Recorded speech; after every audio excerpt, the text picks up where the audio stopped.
এখানে আমাদের সরকার থেকে প্রায় 30 কোটি টাকা ব্যয়ে একটা ভবন করে দেওয়া হচ্ছে। এটার 25 কোটি টাকা সরকার দিবে, 5 কোটি টাকা মাজার কর্তৃপক্ষ দেওয়ার কথা। তো মাজার আসলে এই 5 কোটি টাকা দিতে পারছে না। এই 5 কোটি টাকার মধ্যে 3 কোটি টাকা সিটি কর্পোরেশন দিয়েছে, বাকি 2 কোটি টাকা আসলে মাজার কর্তৃপক্ষ দেওয়ার কথা, কিন্তু মাজার থেকে দেওয়া হচ্ছে না। আমরা এই বিষয়টা কেন দেওয়া হচ্ছে না, তখন আমাদের আসলে প্ল্যানিং কমিশন থেকে আমাদেরকে কোয়ারি করছে যে মাজারের আয় ব্যয়ের হিসাব কোথায় যায় জানার জন্য। তো সেই প্রেক্ষাপটে আসলে আমরা এখানে প্রতিদিনকে দেখলাম যে এখানে এই যে প্রতিদিন যে আয় হয়, আয় এবং ব্যয়ের কোনো হিসাব তাদের কাছে নেই। এবং মাজারে আসলে কোনো ফান্ডে কোনো টাকা নেই। এখানে কিছু ব্যক্তি যারা আছেন তারা আসলে আদায় করেন এবং আদায় করে এটা তাদের মতো করে তারা ভাগ বটরা করে বা খরচ করেন এটা।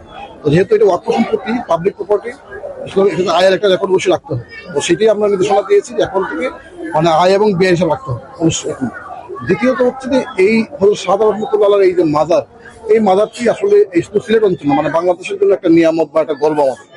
তো আমরা চাই, এখানে 3টি প্রতিষ্ঠান আছে, মাজার, মসজিদ এবং হচ্ছে আপনার এখানে মাদ্রাসা আছে। তো এখানে 3টি প্রতিষ্ঠান যেন একটা ইসলামিক কমপ্লেক্সে রূপান্তরিত হয়। মাদ্রাসার জন্য খুব ভালো মানের মাদ্রাসা হয়, যেন একটা দ্বিতীয় দেওবন্দের মতো হয়। মসজিদের জন্য এমন একটা স্থাপত্য সুন্দর মসজিদ হয়, যাতে করে এখানে আগন্তুক যারা আসবেন নামাজি, তাদের নামাজ পড়তে যেমন সহজ সুবিধা হবে। এখানে কোনো কার পাখির কোনো ব্যবস্থা নেই এবং এখানকার ম্যানেজমেন্টও খুব ভালো না। সিকিউরিটি সমস্যা এখানে আছে, প্রায় জুতা চুরি হয়, সমস্যা আছে এবং এখানে অপরিষ্কার পরিচ্ছন্ন।